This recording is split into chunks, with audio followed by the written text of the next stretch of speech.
praise you for your love. We praise you for your forgiveness. Nancy.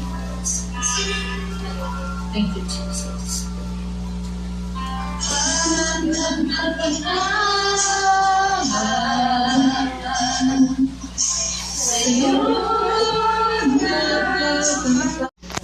Pasensya. Pagtitiis. Pasensya. Pagtitiis, ayan. Meron na po, humahaba na po ba yung ating pagtitiis kapag tayo ay may dapat ng pagtiisan? Ayan. At ganoon din po yung patience natin sa ating kapwa. Lalo na sa ating pamilya, sa ating asawa, sa ating mga anak, at sa ating mga sarili din naman.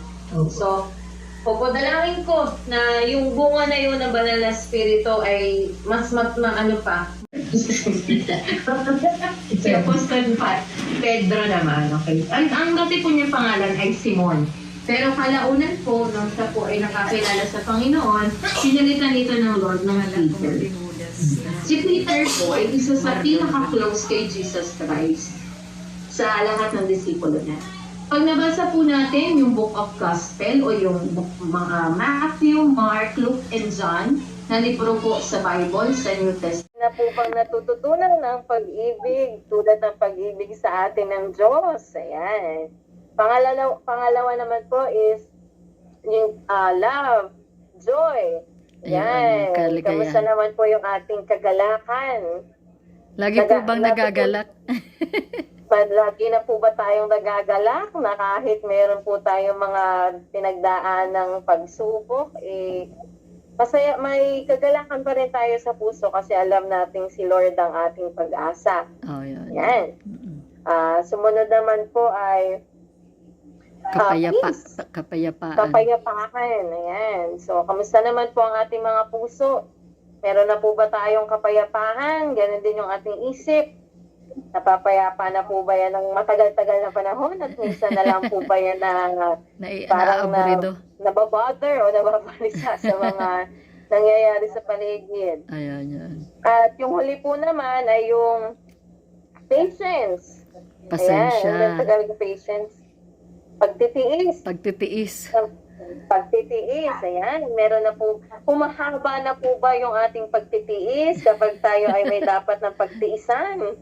Ayan, at ganoon din po yung patience natin sa ating kapwa, no? Lalo na sa ating pamilya, sa ating asawa, sa ating mga anak, at sa ating mga sarili din naman. Opo. So, dalangin ko na yung bunga na yun ng banal na spirito ay mas lumago pa sa ating buhay. Kumbaga, tulad sa isang bunga ng puno, sa pamamagitan po ng pagbabasa natin ng Bible, pananalangin, pag-worship, unti-unti pang mahinog.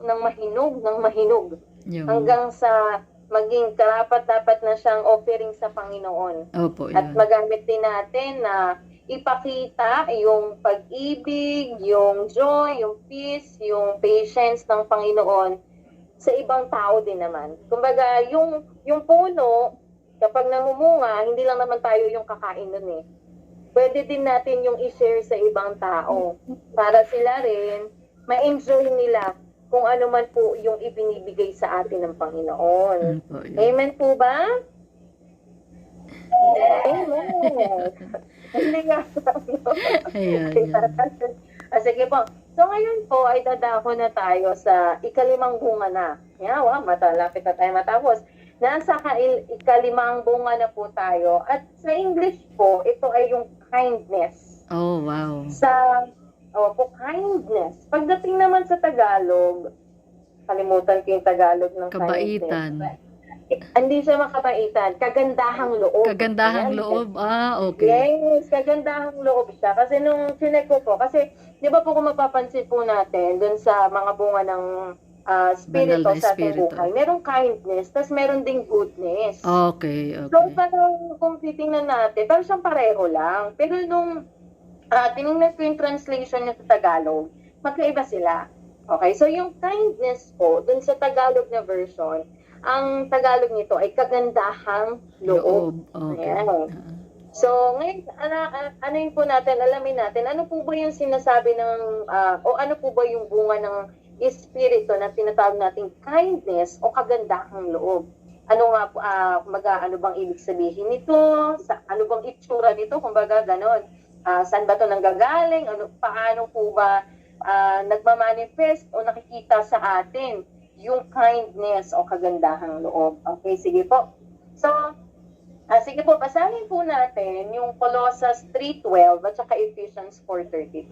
So bago natin siya basahin, ito po kasi itong mga verses na ito po ay isinulat ni Apostol Pablo o ni Saint Paul, ayan, sa mga palabas o kaya naman may mga nagawang hindi magandang isang tao, sinasabi ng ba, hindi alam kung may kabaitan pa sa loob niyan. Totoo po yun, kasi lahat tayo nilikha ng Diyos.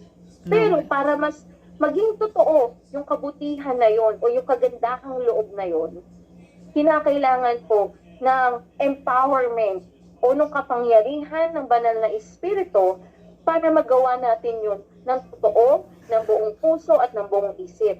Nang walang pagkukunwari o walang hinahangad po na kapalit na matatanggap natin. Yan po. So, isa po sa pinakamagandang example na kindness o kagandahang loob ay ang Panginoong Jesus. Amen. At si Jesus Christ po talaga ang pinakamagandang example ng kindness o kagandahang loob na makikita natin na nabuhay dito sa mundo. Okay, bakit po? Alam niyo po si Jesus Christ, wala siyang niligtas na mabait na tao. Lahat po na niligtas ng Panginoong Hesukristo makasalanan. Makasalanan. Yep, amen. Walang isa po sa niligtas ni Jesus Christ ang perfect o perfectong tao. Lahat po ng niligtas o yung naging dahilan ng pagtitiis niya, ng paghihirap niya at kamatayan niya sa krus, lahat po yun ay makasalanan. Lahat po ng taong iyon na pinagbigyan niya ng buhay niya ay may karumihan. At kasama po tayong lahat doon. Amen, amen. Pero sa kabila po ng kaalaman niya na ang mga taong ito ay may makasalanan, ang lahat ng taong ito ay darating sa punto na parang kakalimutan siya, tatalikuran siya. Alam niyo po, hindi po niya tinalikuran yung mission niya dito sa mundo. Yung isa pong account sa Bible, meron po si Jesus. Palagi ninyong isa-isip ng mga bagay na di karapat-dapat. Kapuri-puri, kapapaan, mga bagay na di karapat-dapat. Parangal, mag-ibig, kaibig-ibig, kagalang-galang. Roma 12:2. Huwag kayong makiayaw sa takbo ng mundo. Kundi sa halip, hayaan ninyong baguhin inyong kalooban, ang inyong pag-ibig upang maunawaan ang kanyang kalooban. Amen. Yan.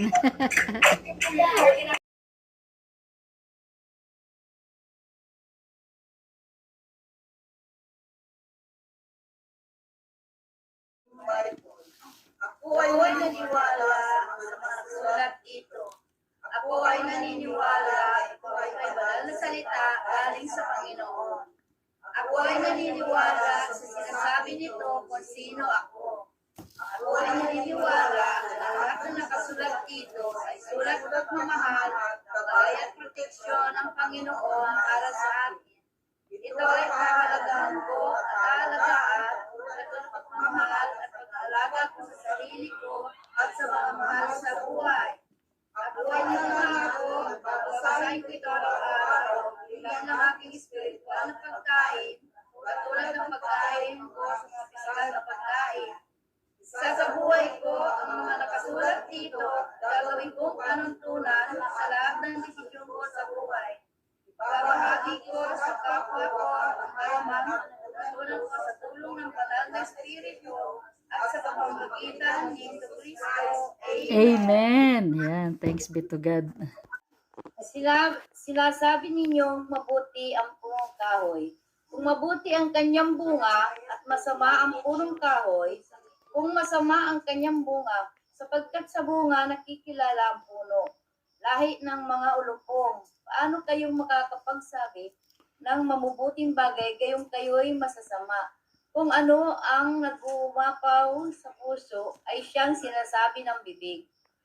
Mabuti ang sinasabi ng mabuting tao, sapagkat puno ng kabutihan ang kanyang puso. Masama ang sinasabi ng masamang tao, sapagkat puno ng kasamaan ang kanyang puso. Tandaan ninyo, sa araw ng paghukom, pananagutan ng tao ang bawat walang kabuluhang salitang sinabi niya, o walang sala ka o paparusahan, batay sa iyong mga salita. Amen po, yan. Yan, si Jesus po ang nagsabi niyan at yun po ang kanyang bilin sa atin. Natandaan natin daw po sa araw ng paghukom o sa araw ng lahat po ng tao ay haharap sa Panginoon. Sabi po sa Bible, lahat po ay luluhod sa harapan ng Jesus. At ang sabi po, tayo ay may pananagutan sa bawat walang kabuluhang salitang sinasabi natin.